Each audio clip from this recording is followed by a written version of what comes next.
Hello. I'm documenting the way I'm preparing for my first art market.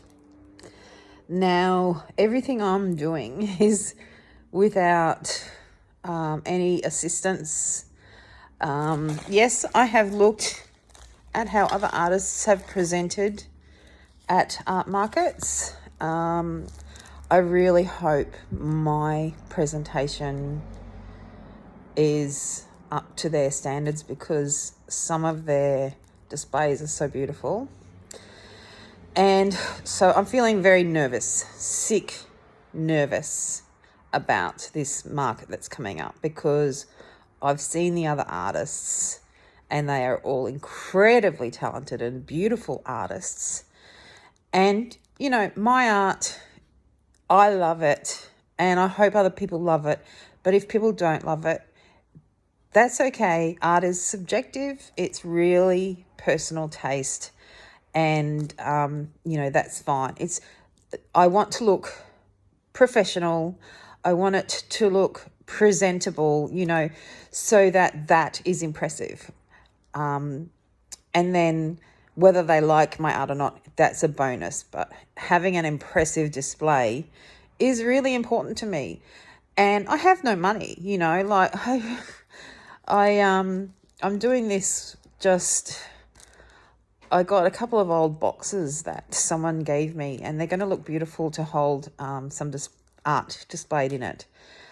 So I've got an old vintage suitcase and things. So I'll have a practice run before the 8th of May and have everything, try and work out the best way to present it on the size of the table that we're given. Now, I printed some photos, I don't know if you can see that, of my art. And look, they're not high quality. They're not the best. What I've done is I've glued them to a card. I chose 3 designs and I glued them to a card, and then I bought his let me see if I can find another one.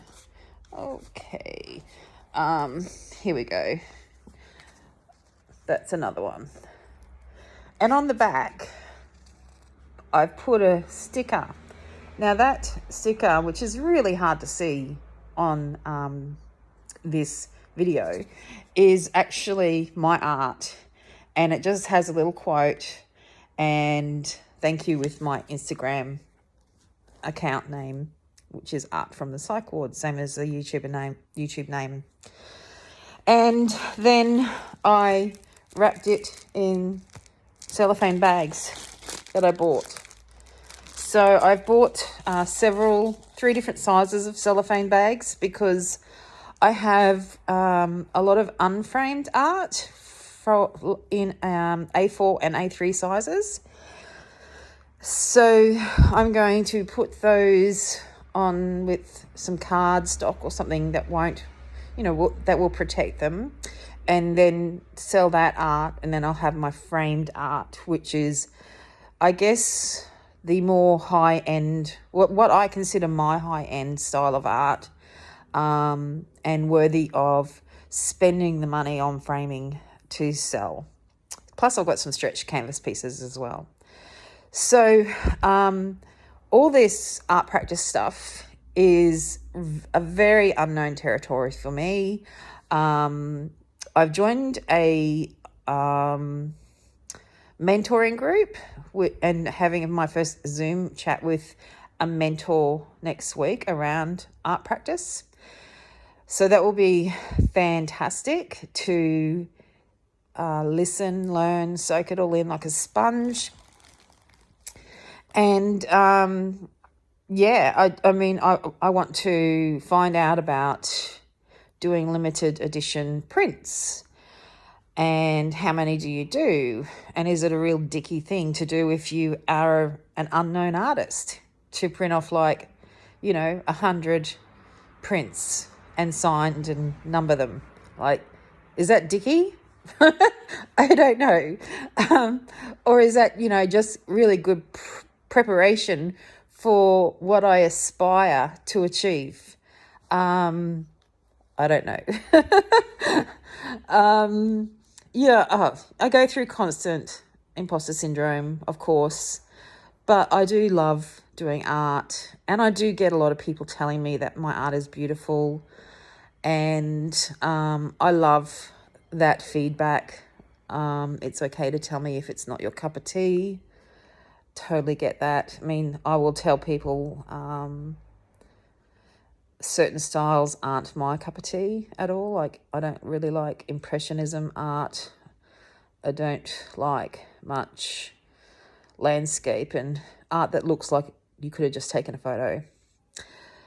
But that's fine art. I mean, that kind of art, to do it, you have to be incredibly skilled and talented. I'm certainly not skilled and talented to do that kind of fine art myself.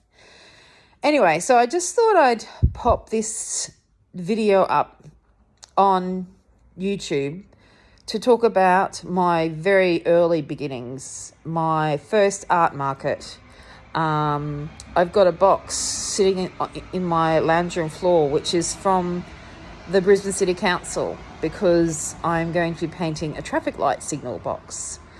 So that is also something I'll be doing in the next week or two, and I will definitely pop up a video about that with some photos and some video of me doing it.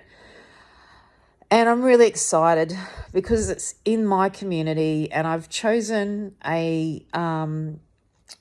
so what I showed you, this is going on the template. Now it's just a real pretty abstract floral little design. And I chose that because I wanted it to be a very cheerful piece of work that when people drive past, because it's a very busy road, and they're stopped at the lights where this signal box is, and they look over and they see it, and, you know, it's just a bright, cheerful painting, and, you know, I hope it helps bring a smile to people's faces. So next time I video, hopefully it'll be about the traffic light box and me painting it, and then the art market. And eventually I'm going to teach myself about putting videos together on iMovie and learning how to edit and do all that kind of crazy stuff that only kids seem to know how to do, not us oldies. And we'll see how we go.